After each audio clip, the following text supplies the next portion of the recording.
You know, one of the most dangerous places you can be in as a follower of Jesus is in the middle of a situation where you are being treated unjustly, unreasonably, unfairly, where someone is slandering you, someone is stabbing you in the back, someone is falsely accusing you. In that moment, you are so tempted and prone, we are so tempted and prone to do the wrong thing. And today we're going to talk about letting God handle my defense. Now, I understand there's certain things that the system needs to handle for us, but I'm talking about on the personal side of things. How can I release and not react? How can I respond biblically, carefully, cautiously, and trust God to do the heavy lifting? That's what we're going to talk about today. Welcome to Growing in the Gospel. I'm Pastor Cary. You may or may not be going through a difficult time with people or things or situations coming against you right now, but I hope you'll stick with me because all of us need to understand the principle that God does the hard fighting for us in all of the difficult aspects of our lives. And when we wait on Him and trust Him and respond instead of react, things go very differently. So we're in Psalm 141, and we are starting a new 3-day look at this psalm. We spent 3 days in it last week, Wednesday, Thursday, Friday, and we're going to do the same this week and finish it up. So I'm Pastor Cary. This is Growing in the Gospel, and I'm sitting here on a sunny fall morning recording this video with a delicious cup of French press coffee in my hand, and I've already spent some time with the Lord and in His Word this morning and praying for you. Those that are a part of our family, both near and far at Emmanuel. We're glad that you are, and I'm glad you joined me by way of this video. So we're going to read together Psalm 141, verses 1 through 10, and then today we're going to dive into this complex two verses, verse 6 and 7. So let's see if we can't do some digging here. I love coming into portions of Scripture that it's hard to know what it means. Let's see if we can let the Bible interpret itself, and let's see if we can come out with an opinion that we feel strong about. Okay, so David is praying. This is a psalm of David. Lord, I cry unto thee. That's simple enough. Make haste to hear me, or make haste unto me and give ear unto my voice. Hurry to hear me. God, I need you right now. When I cry unto thee, let my prayer be set forth before thee as incense, and the lifting up of my hands as the evening sacrifice. That's really cool. We talked about it because David understands he can come into God's presence because of his Old Testament understanding of the gospel. Like that incense goes into the Holy of Holies when they light it, and like they bring the evening sacrifice, the priest brings the evening sacrifice on behalf of the people. So it's picturesque, but it's also theologically rich. Verse 3, set a watch, O Lord. This is the prayer. Set a watch, O Lord, before my mouth. Keep the door of my lips. Incline my heart not to any evil thing, to practice wicked works with men that work iniquity. Let me eat not of their dainties. So what is he saying? God, I've got enemies coming after me. He's going to talk about them later in the psalm. But he says, I don't want to say the wrong thing. That's the beginning of verse 3. Set a watch on my mouth. Verse 4, I don't want to think or feel the wrong thing. That's what he means when he says, incline my heart not to any evil thing. I don't want to think the wrong thing. I don't want to feel the wrong thing. I don't want to say the wrong thing. And then he says to practice wicked works. I don't want to do the wrong thing. With men that work iniquity, I don't want to hang around the wrong people. I don't want to go to the wrong people for help. Let me not eat of their dainties. I don't want, maybe I want to say I don't want to eat the wrong stuff, but it's a metaphor. He's saying I don't want to partake in their way of dealing with my situation. So then he says in verse 5, let the righteous smite me, it shall be kindness. God, I don't want my enemies to be your chastening hand. I want my friends to correct me. Let him reprove me, it shall be an excellent oil. I will treat correction from a friend like sweet anointing on my head, protection and appointment of direction. So cool. Which shall not break my head. It won't hurt me. If you let my enemies chasten me, that will hurt. But if my friends chasten me, they won't hurt. And yet my prayer also shall be in their calamities. Now he switches directions. He's talking about his enemies. He's still going to be praying for his enemies' downfall or destruction. So Now we come to the verses we're going to look at today. I'll keep reading through verse 9, the end of the Psalm, 10, the end of the Psalm, then we'll come back to 6. When their judges are overthrown in stony places, they shall hear my words, for they are sweet. Our bones are scattered at the grave's mouth, as when one cutteth and cleaveth wood upon the earth. But mine eyes are unto thee, O God, the Lord. In thee is my trust. Leave not my soul destitute. Keep me from the snares which they have laid for me, and the gins of the workers of iniquity. Let the wicked fall into their own nets, whilst that I withal escape. Now, before you give up, okay, this is where it gets fun. All right. So let's go back to verses 6 and 7, and let's talk about how obtuse they seem. When their judges are overthrown in stony places, they shall hear my words, for they are sweet. Who's the judges? What does it mean to be overthrown in stony places? How will they hear David's words, and what will be sweet about them? Verse 7, our bones are scattered at the grave's mouth, as when one cutteth and cleaveth wood upon the earth. What in the world? Okay, it seems like this poem went off the rails, doesn't it?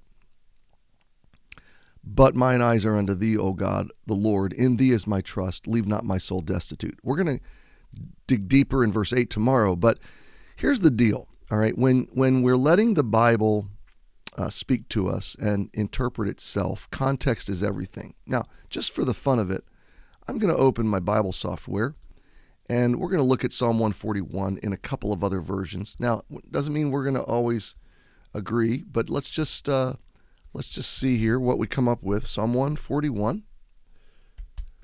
And we're going to go down to verse 6. Let me see here. So let's read the ESV. When their judges are thrown over the cliff, then they shall hear my words, for they are pleasant. As when one plows and breaks up the earth, so shall our bones be scattered at the mouth of Sheol, the grave. But my eyes are towards you, O God, my Lord, and in you I seek refuge. Leave me not defenseless. Okay, let me go to NLT. Verse 6, when their leaders are thrown down from a cliff, the wicked will listen to my words and find them true. Like rocks brought up by a plow, the bones of the wicked will lie scattered without burial. I look to you for help, O sovereign Lord. You are my refuge. Don't let them kill me. Very interesting. Okay, so let's go back. And let's work through it slowly and see if there's some application, see if we can't draw something from this. In the big picture, David is asking God in this prayer to protect him from doing and saying and thinking and feeling the wrong things against his enemies, and he's praying for ultimate victory and deliverance from his enemies. And we need to make sure that we stay in the flow of the context when we're reaching in to figure out what these verses mean, and we can't pull them from the surrounding verses because they're all woven together, so they all connect. Even though they don't seem visually, the connection isn't obvious. Let's think about it, and let's remember that when we look at the KJV as opposed to the NLT is looking for that dynamic equivalent. It's looking to make sense, where the KJV is not trying to make sense of it. It's trying to get as direct a literalness, word for word, as close as possible from Hebrew to English, which is very difficult. There's not always a straight line. So if you look up these two verses, I don't want to get too much in the weeds here. If you look up commentators, they kind of pass on these two verses. They kind of just go, we're not sure what this means. But it is God's word, and I think we can draw some things from it. All right, so let's go back to verse 5. Yet my prayer also shall be for their calamities. Obviously, he's talking about his enemies and their defeat, their calamities. So when you get to verse 6, when their, clearly he's still talking about the same group of people, same paragraph here. When their judges, so these are corrupt judges, these are corrupt rulers, which Israel was rife with corruption through much of its ancient history. In our 1-year Bible journey, we're working through Ezekiel, and so much of Ezekiel, and frankly, so much of the prophets, is God's indictment against corrupt leaders, corrupt priests and prophets and rulers and lawyers and all the power holders and the wealthy were so corrupt in Jerusalem and in Israel. So when their judges, the judges that are against David, those that are corrupt and ruling in their favor, the system that had corrupted itself. So maybe he's running from Saul and Saul's judges, Saul's leaders, Saul's power holders. The government was supporting Saul and being used unjustly against David. And David anticipates here in verse 6 that their judges will be overthrown, and that they will be overthrown in stony places. So to me, it sounds real. If you pause and just let it marinate, which is what I've been doing for the last week with these two verses in view of the other rest of the psalm, when their judges are overthrown in stony places, I just see God's judgment coming. And it's going to be hard judgment. It's going to be rocky judgment, stony judgment. Stony places would have been a metaphor of someone being stoned. And that's how they judged and killed. That's how they executed people in ancient Israel. They'd take them out to a stony place and stone them to death. It was the preferred manner of execution. And if you ever visit Israel, you'll know why, because there's lots of stones. It's a stony, stony country. Never want for stones around Jerusalem. So these judges are going to be taken out and executed, is what he's saying. And when they are, they're going to hear David's words. For the words that David is sharing are sweet words. Now, this is really cool. What are the words of David? Well, in cases like this, they've become the words of God. And so I think it's pretty simple to draw a line here that God's going to judge these judges. It's going to be a stony execution. It's going to be outside in a place of judgment. And God's going to bring the words of David's back to the ears of those that he's judging. And they're sweet words, they're true words, they're honorable words, they're words of life. And they will give an account for having rejected the words of God in favor of their own judgments and their own false prophecies. Okay. Verse 6 came together, didn't it? So let's keep going. Verse 7, our bones are scattered at the grave's mouth, as when one cutteth and cleaveth wood upon the earth. All right. Our bones are scattered at the grave's mouth. We're going to come back to that. That's a little more obscure. But David's going to interpret what he means for us by giving us a picture. He says it's like when one is chopping wood on the earth. Now, I don't know if you've ever chopped wood. I spent a good amount of time doing that as a teenager. In fact, it was one of my favorite things to do, to split wood. We lived in North Georgia, and my parents would get this cut up wood that would be, in large sections of a tree, and maybe we had a tree removed. I can't remember, but I remember we had a pile of round sections of logs, and I'd go out there, and I would use a splitter, an iron splitter, and a sledgehammer, and I would split wood for hours. And I just would enjoy that in the cold, brisk air. And it was just a really good workout. So when you're cutting wood like that with an axe or with a splitter and a sledgehammer, you end up with a mess. Why? Because fragments of that wood go in every direction. Excuse me. So David says that our bones are going to be scattered at the grave's mouth. And it's going to be something like when one cuts or cleaves wood. Now, I have two opinions here, and I don't know which one to go with, but I think either one works, and it may be that God intended both.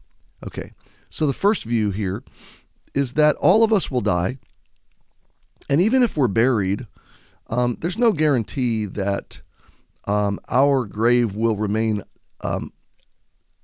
without disruption for the duration of time. And I think David has seen kingdoms pillage kingdoms, and I think he has seen graves that were opened and pillaged and robbed. And I think David knows. I think David is saying we're all going to end up in the same place, and we don't need these bones. We don't need this body. Our bones are gonna lay exposed or vulnerable at the mouth of Sheol, or the grave. And in an Old Testament vernacular, that's the underworld. Death. Conceptually, David's saying death. My bones are going to be scattered in death. And what happens to the rest of me after I die, in terms of the physical part of me, is rather irrelevant. Our bones are going to be scattered to the grave's mouth. There's a bit of ambivalence here, okay? Like when one cuts wood and cleaves wood on the earth. My enemies are going to have their way with my bones when I'm gone. Hey, and by the way, you know what's interesting about this is no one really knows where David was buried, and it's very likely that his bones were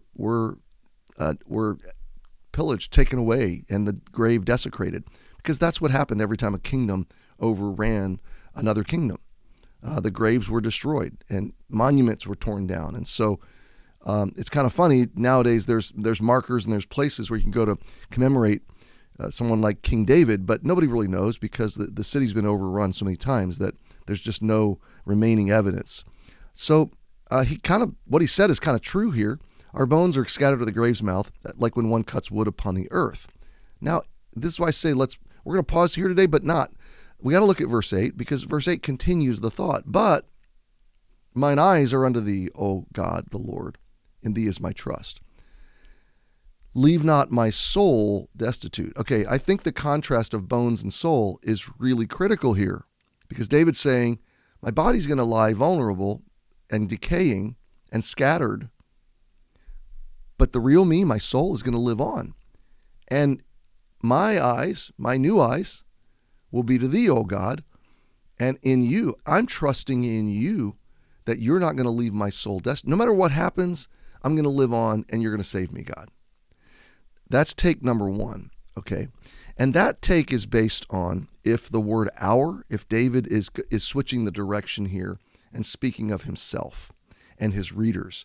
Our bones are scattered to the grave's mouth, like when one cuts wood. In other words, we might lose physically, materially. This kind of reminds me of when Jesus said they're going to take you before kings and kingdoms and magistrates. They're going to question you and slander you, and some of you, they're even going to kill your body. But don't be afraid of those which can kill your body. Fear him that can kill your soul in hell. And when they're doing these things to you, you will possess your soul. You will continue to possess your soul, and fear not one hair of your head will perish. I get the same sense here in verses 6 and 7, that God is saying, or that David is anticipating, hey, I could lose. Physically, I might die and my bones be scattered. But eventually, verse 6, my judges will be judged and overcome, and they will be judged by my words, which God will preserve. And verse 8, my soul will live on because of my trust in the Lord. Do you see it? I think we see it. Now, there is a second take of verse 7 that I'll just leave with you, and I'll let you ruminate on it and decide. If David is putting on the persona of his enemies. So in verse 6, he says, their judges are overthrown in stony places. They shall hear my words, for they are sweet. So he's foreshadowing the judgment of his enemies, which will happen. And actually, it did happen, and it will happen again. Okay. Verse 7, maybe he is speaking in the person of one of the enemies. Maybe he has taken on the character of an enemy that's being judged, and he's saying, "Oh, my bones are being scattered at the grave's mouth. I'm being judged, and I'm being sent to hell." It may be the concept, and I'm losing, and I'm being decimated and devastated, like one is cutting and cleaving wood. In other words, in the presence of the judgment of God, I am utterly destroyed. Maybe it's the enemies crying out that they're being destroyed in the judgment of God.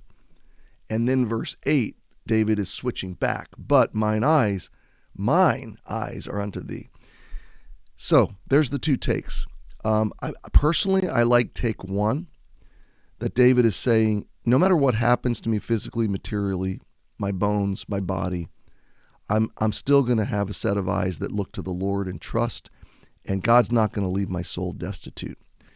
But here's the big takeaway, and all of that builds up to this, and I got to stop for today.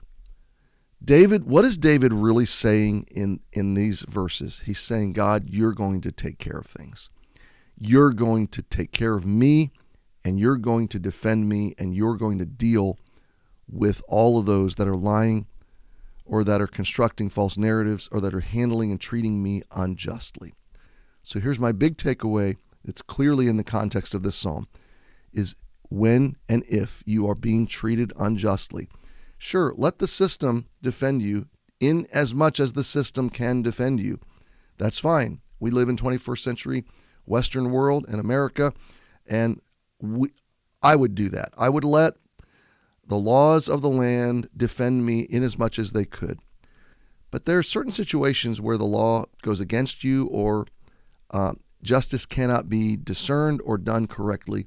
And in that case, you have a fallback, and that is God knows. God knows the story. God knows the truth. And you can let God deal with the injustices in your life. And you can move on and keep trusting the Lord and live in joy and live lighter because you've put the heavy load on God. I hope that helps you. And I hope you'll join me tomorrow as we pick it up in verse 8, because there's more to talk about in verse 8. I so love doing this, and today was kind of an adventure. We discovered it together, and that's why growing in the gospel is not only a time for you to be challenged. I'm actually trying to equip you in how to study the Word of God. And I'm trying to show you it's really not that difficult, when you really pause and slow down and get into it. I love to read your comments, so share what God's doing in your life through growing in the gospel. Invite some friends. If you're new, I hope you'll stick around and click subscribe and continue to be a part of our family. And until tomorrow, have a great day. We'll see you tomorrow.